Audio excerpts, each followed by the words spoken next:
E aí, pessoal, beleza? Bom, mais um dia aqui, agora na área aqui do açaí, maracujá e cacau. Sábado, hoje é sábado, dia 20 de dezembro, já é o finalzinho da tarde já. O sol já se pôs, ou tá quase lá. É porque hoje tá nublado. Ontem deu uma chuvinha aqui boa, molhou o chão, pelo menos uma chuva aí já, uns 3 meses sem chuva. A chuva de ontem deu para poder molhar o chão, né? E com isso ali na área do maracujá, já dá para poder ver, né? O mato ele já vem subindo, né? Ele não descansa, né?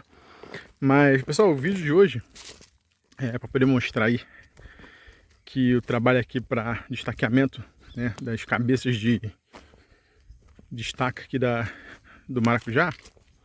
Eu estou pagando o pessoal, né, para trocar, até porque durante a semana as coisas andam muito mais rápido que só no final de semana, só 2 dias no final de semana. Então durante a semana o pessoal já está trocando, já estão espalhando aqui, ó.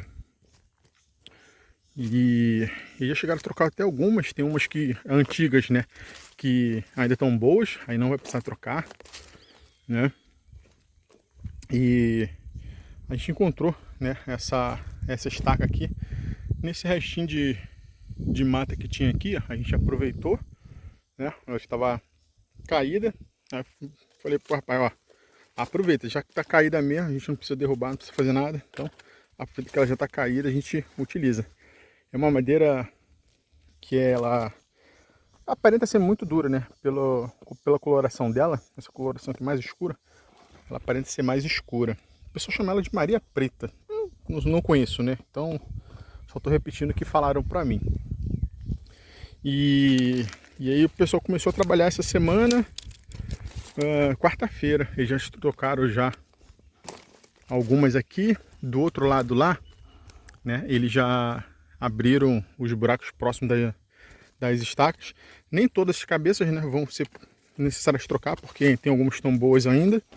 E tem outras que estão assim, mais ou menos. Aí eu já falei para eles já, cara, se tiverem mais ou menos, já coloca já aí uma pra gente, no lugar pra gente segurar. Porque o que eu não quero ter é o trabalho de ter que ficar colocando estaca, entendeu? Trocando, nem nada. Até porque depois que acontecer de quebrar, esse aqui é um exemplo, ó. Esse tá uma estaca de espessura boa, mas ali no pé, ó, já foi comida pelo cupim, que tava podre, né? Aí o pessoal limpou aqui, jogaram fogo aqui e acabou de limpar ela mesmo, tá? Tem algumas que, ó, que parecem ser boas, mas já estão... Essa aqui, se você balançar, ó, é até ruim de balançar. Mas como essa ponta aqui, ó, já tá podre, lá embaixo deve estar podre também. Essa aqui que fica a parte aérea, que geralmente demora muito para poder apodrecer, já tá caída. E o trabalho vai ser esse, você vai ter que trocar, né, todas essas cabeças aqui. E no meio, essas estaquinhas assim, ó, que estão mais ou menos, a gente vai trocando também. Como o plantio vai ser só ali no início de fevereiro ou no finalzinho, vai depender de como que vai estar a evolução das mudas. E eu vou ter um prazo grande para poder, né, a gente trabalhar aqui. Mas como eu não gosto de deixar nada para cima da última hora, eu gosto de antecipar tudo, deixar pronto, nem que eu tenha que ficar cuidando depois do mato, eu vou pedir para o pessoal trabalhar aqui e trocando essas estacas aqui. Porque na hora que chegar o momento, né, pode acontecer alguma coisa que esteja enrolado com qualquer outra situação, e aí chega a hora de plantar, não consegue plantar e já viu, né, enrola tudo. Bom, aí são 26 linhas, né, já até comentei no vídeo anterior, e o trabalho tá assim, ó, tá iniciando. Eu acredito que mais 2 dias aqui o pessoal trabalhando, porque a parte pior foi recortar, né, essas cabeças de estaca aí. Eu acho que a parte pior foi isso, então a gente vai... Acho que mais 2 dias dá para poder eles conseguirem matar. Só essas aqui, ó, da ponta mesmo. A do meio a gente vai fazendo devagarzinho, até porque não tem tanta pressa. Ainda tem um tempo de a gente pegar, colocar a muda no chão, ela crescer até um arame. Então tem bastante tempo quanto a isso, né? Mas a gente precisa correr. Eu vou dar uma pausa no vídeo agora, eu vou levar vocês lá no viveiro para vocês conseguirem ver aí o estado das mudas. Vai fazer mais ou menos um mês que eu plantei nos copinhos, tá? E vou mostrar pra vocês como é que tá. Eu acho que é mais ou menos um mês mesmo que eu fiz o semeio, e ainda tem um monte lá em casa ainda para poder pegar. Já volto. Aí, pessoal, como é que tá, ó? Eu não contei ainda, já só fui trazendo a quantidade, ó, pra cá, mas a ideia é plantar lá 1000 pés, tá? Aqui eu acho que ainda não tem 1000. Deve ter uns, sei lá, uns 400 por aí.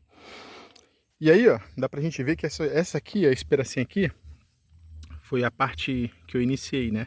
Então ela já tem um tempinho. Tem essa aqui, ó, que é a mais desenvolvida de todas. Ó. Aí tem outros que vão seguir no mesmo ritmo. Em tese, todos eram para estar o mesmo tamanho padronizado aqui, né? Aí qual a ideia? Como eu vou plantar 1000 lá, eu vou dividir em 4 plantios. Eu vou... Bom, a ideia é essa, né? Se vai acontecer assim, eu não sei, vou ver se a gente vai acompanhar na hora. Mas a ideia é plantar 250, aí depois de mais ou menos um mês e meio, mais 250, depois mais 250 e mais 250. Por quê? Porque a época de polinização e colheita, ela vai ficar um pouquinho espaçada. Então, enquanto algumas linhas vão começar em um momento, as outras vão estar um pouquinho atrasadas. Justamente para a gente fazer com que a gente consiga ter disponibilidade de fruto a maior parte do tempo possível. Por quê? O preço, né, sofre uma variação muito grande entre uma semana e outra. E também depende da disponibilidade de outros produtores, né, terem para poder levar para a feira, para poder vender. Então, como não é possível a gente conseguir ter uma média de preço, né, e saber, não, naquele mês a média do preço vai ser tanto, a gente não consegue. Então, como que vai ser o game? O ideal é participar, com preço alto, com preço baixo. O importante é participar, é ter produto para poder vender, tá? Isso, no final, acaba fazendo uma grande diferença. Ah, mas eu queria só vender quando o preço estivesse muito alto. Cara, é impossível, né? Porque senão todo mundo também queria fazer a mesma coisa, né? Se alguém soubesse a fórmula secreta para isso, né? E tivesse como rastrear a quantidade, a disponibilidade, né? A oferta do fruto, aí todo mundo quer participar do preço alto, mas infelizmente a gente não consegue.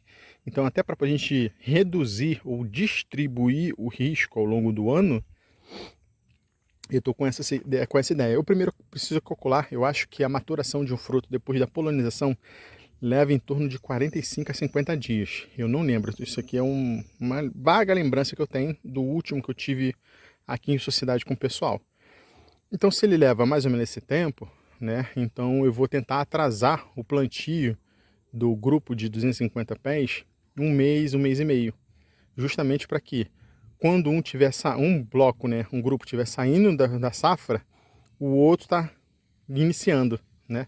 Então eu vou começar a casar. Então, ou seja, eu vou ter fruto para fazer a venda de forma sequencial, tá? Eu só preciso pensar direitinho porque entre uma safra e outra, eu preciso saber quanto tempo tem, justamente para poder saber se a divisão de 4 grupos de 250 vai coincidir de eu conseguir gerar fruto de forma contínua, tá? Eu tenho que parar ainda, eu tenho que pensar, né? Então, isso tudo envolve estratégia, tá? E, obviamente, a gente também tem que contar com um pouquinho de sorte, o tempo e a disponibilidade de fruto na feira seja menor quando eu for levar, né? Tem isso também, tá? Então, atualizaçãozinha aí pro canal sobre o plantio de maracujá desde o início do semeio, né? Lembrando que estava no copinho, tá? Que eu não tô com nenhum copinho aqui. O que eu fiz? No copinho, aqui dá para poder vocês terem uma noção, ó. Tá vendo que tá um pouquinho mais marrom? Esse marrom aí é fibra de coco. O que eu fiz? Eu molhei a fibra de coco dentro de um balde, bastante, e aí fui pegando de pouquinho em pouquinho e enchendo os copinhos, e depois fiz os furinhos e coloquei a semente do maracujá, tá? O que eu gostei bastante da fibra de coco? É porque ela não faz isso com a compactação.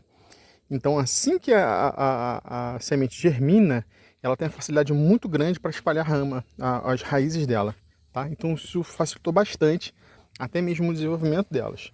E aí, como boa parte desses saquinhos aqui foram do semeio do açaí, que grande parte não germinou, tá? Isso eu tenho que até fazer uma reclamação, observação lá para onde eu comprei, tá? Porque no saquinho, vocês lembram aí do quem acompanha o canal, que a germinação era 80%. Cara, daqui ó, foram 3 sacos que eu usei para poder encher essa fileira todinha aqui de semente. Por enquanto só esse pedacinho aqui, ó, que germinou. Aqui ainda tá tudo plantado, ó, e eu tô deixando. Mas a chance desse pedacinho aqui germinar já é quase nenhuma. E esse aqui foi só o que germinou, tá vendo? E isso é porque eu coloquei no copinho. Acho que germinaram com bem, tá vendo? Uma folhinha, já com 2 folhinhas, com pouco tempo, tá? Enquanto aqueles dali, ó, foi um outro problema que eu ocasionei. Dali não foi da semente, não. Isso ali foi a forma com que eu fiz o saquinho com substrato. Que eu acabei adicionando super simples e acabou que a quantidade de super simples ficou muito grande e ela não faz dissolução na fibra de coco, tá? Então isso também é um ponto. Então aqui, dentro daqui do maracujá só tem a fibra de coco. Eu não coloquei nenhum tipo de adubo, não tem nada.